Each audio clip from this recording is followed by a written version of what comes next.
Hallo, willkommen beim 1000 Bäcker Report Livestream. Heute mit dem Thema fast senkrechter Goldanstieg bis November 2022 voraus.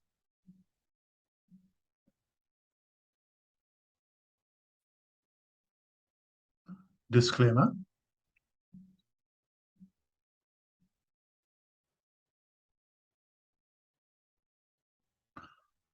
Fast 90 Grad Anstieg bei Gold bis November 2022 voraus. Impulsive Anstiegszyklen von Gold in der Vergangenheit. Seit dem Beginn des Bullmarkts von Gold im Jahr 2018 dauerte jeder Impulse-Anstiegszyklus etwa 60 bis 90 Tage und brachte durchschnittlich 23%. Wenn sich die Geschichte wiederholt, sollte der kommende Anstieg Gold bis spätestens November 2022 auf ein Niveau von 2051 $.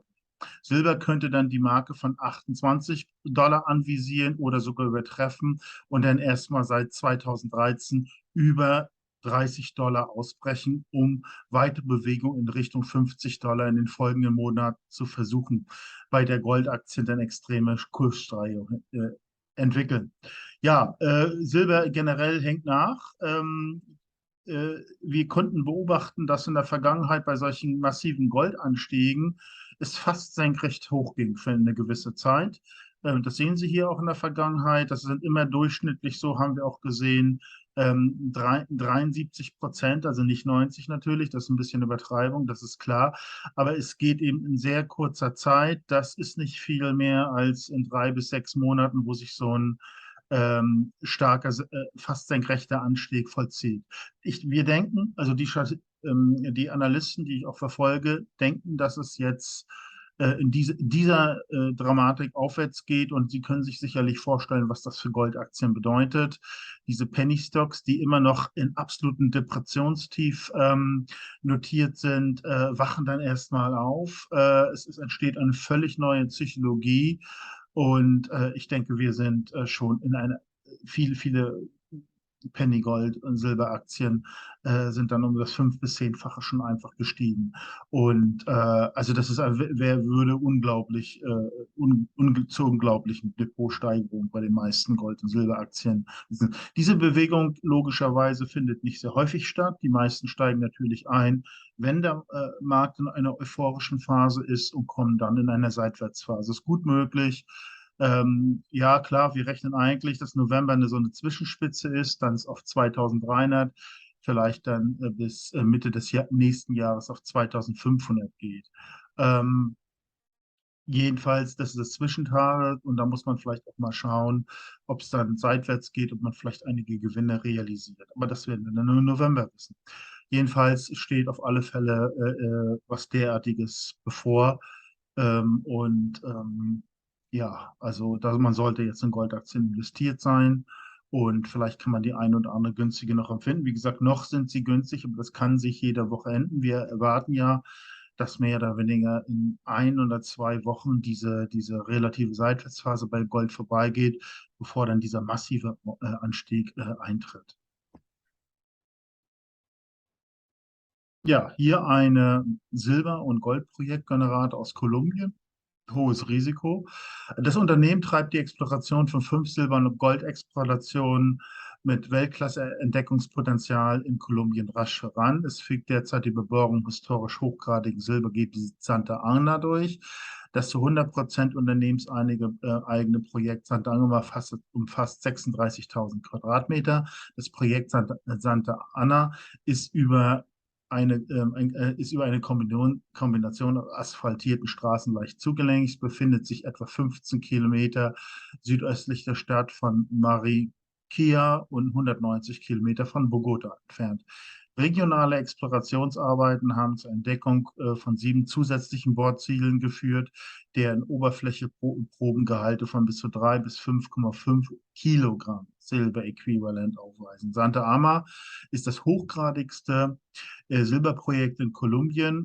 Aktuelle News konnte man auch entnehmen, sie haben 10,8 Kilogramm Gold pro Tonne gebohrt.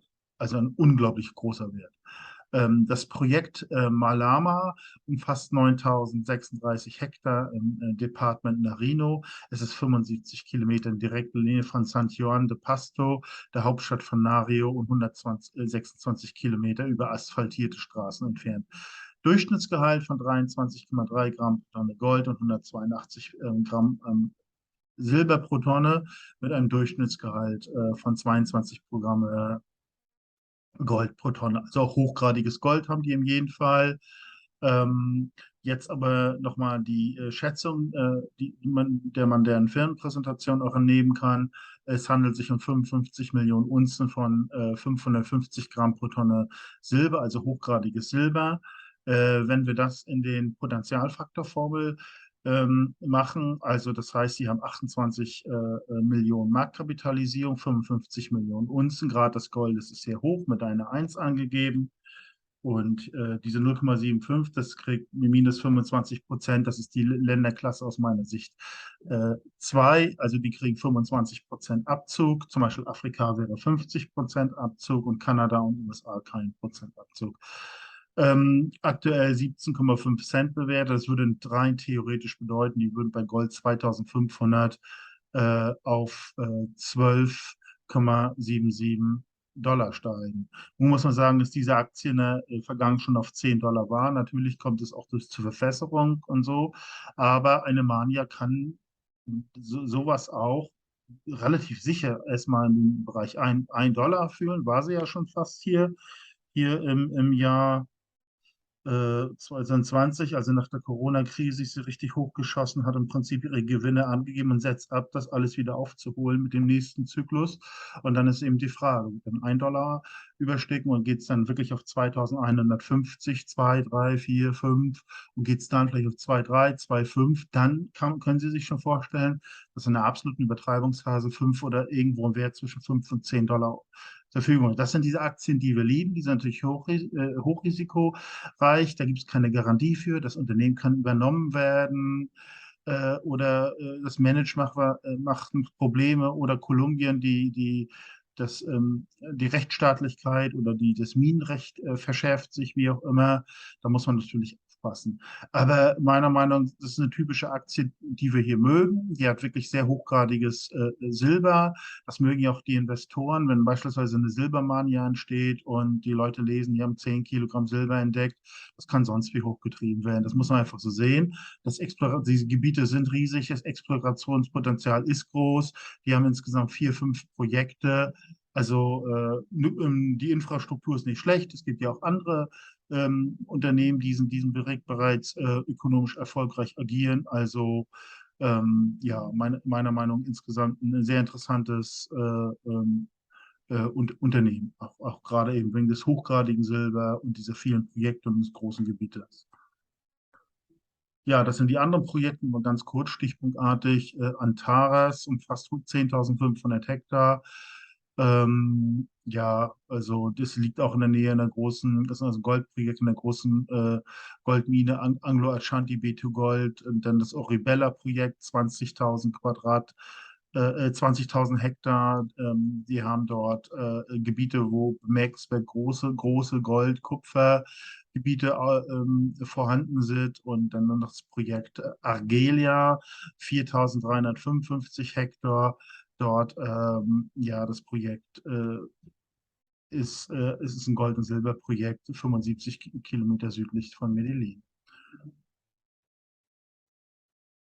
Ja, ähm, wir hoffen einfach, dass dieser 1970er Bullenmarkt sich wiederholt mit diesen Aktien, die wir jetzt beispielsweise erwähnt haben, wenn wir jetzt wirklich auf einen massiven Goldanstieg hinkommen, der uns vielleicht in der Spitze bis zumindest dieser Impuls anreicht, es irgendwo auf einen Wert zwischen 2.300, 2.500 bringen kann.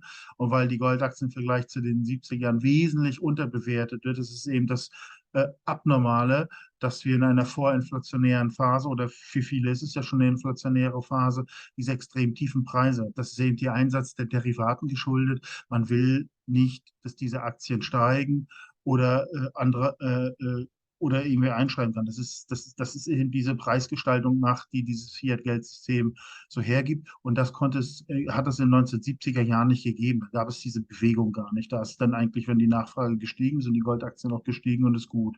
Jetzt werden sie künstlich runtergehalten. So, trotzdem gibt es auch da physische Grenzen. Und wenn das jetzt mit Gold 2150 aufgebrochen wird, halte ich es persönlich denkbar, dass wir solche Werte auch sehen, zumindest im Ansatz. Ich meine, ich verlange nicht, dass jetzt hier eine Goldaktie hier auf 30 $ steigt, aber ich hoffe irgendwie zumindest alle diese typischen gezeigten, beziehungsweise auf 1 $ gehen, dann hoffentlich 2, 3. Und da wird man sehen, ob es auf 5 oder 10 geht oder ein Wert dazwischen oder was auch immer. Bei Goldaktien ist viel möglich. Es gab ja auch diesen Pre-X-Skandal, die hatten nie Gold. Trotzdem ist die Aktie um das Tausendfache gestiegen. Das heißt, manchmal muss nur die richtige Marktstimmung, dann die richtige Psychologie und das Investorenkapital fließt rein, dieses sogenannte FOMO, Fear of Missing Out. Also die Leute wollen dabei sein, sie reden sich ein, das ist so gut, als hätte man eine Zentralbank am Boden und so weiter und so weiter. Und das kann diese absurden hohen Bewertungen hoffentlich bringen. Ja, also was kann man noch machen? Man kauft eben Penny Stocks mit diesen Superlativen, wie ich anfangs auch erzählt habe, mit großen Ressourcen, gutem Management, verteilt das, beobachtet es, kauft gut performende nach, soweit sie noch bezahlbar sind. Ja, also wir versuchen solche Aktien zu identifizieren, diesen Potenzialfaktor zu errechnen, wenn möglich, wenn man die Angabe der Ressourcen hat, etc. Wir sortieren das nach moderatem, hohem, sehr hohem Risiko. Wir haben auch eine Exit-Strategie bei, in was investiert man, wenn dieser Boom vorbei ist. Parallel biete ich noch einen Portfoliovorschlag an mit persönlicher Beratung. Ja, Einkaufsgemeinschaft für Sachwerte, das ist einfach ein schneller Abwickler, mit dem Sie schnell per einfache Überweisung Gold und Silber auf den auf den Zollfreilager in der Schweiz eingeladen haben. Genauso leicht ist es zu verkaufen. Also die kamen in jeder Situation an Gold und Silber ran, während man woanders Schlange stehen musste. Vielleicht interessanter Hinweis. Ja, natürlich Vergleichsportale auf gold.de und sowas gucken, bevor man überhaupt physisches kauft. Weitere Informationen, Kontakt, ja, mit welchem Broker können Sie in der EU arbeiten, EU arbeiten, ist da vermerkt, welchen Broker in der Schweiz, kann man Edelmetalle in der Schweiz in Liechtenstein einlagern, weitere Charts, Uran-Charts, ja, weitere Informationsquellen wie CEO, CA, das ist ein englischsprachiges Diskussionsforum, wo jede Aktie diskutiert wird, wo heiße Tipps auch ausgetauscht werden. Und dann weiter Kontakte von Experten wie Uwe Bergold, gute Analysten etc. Wenn Sie Fragen generell haben, Anregungen, irgendwelche Zustellungsprobleme, mich einfach kontaktieren. Ich würde mich bei Ihnen dann wieder im Nachgang melden unter der angegebenen Nummer. Ja, nochmal ganz herzlich für Ihre Aufmerksamkeit. Ich würde Sie bitten, meinen Kanal zu abonnieren, wenn Sie es noch nicht getan haben und das Video Ihnen oder vielleicht Ihren Bekannten einen Mehrwert bietet. Ja, nochmal alles Gute und bis zum nächsten Mal.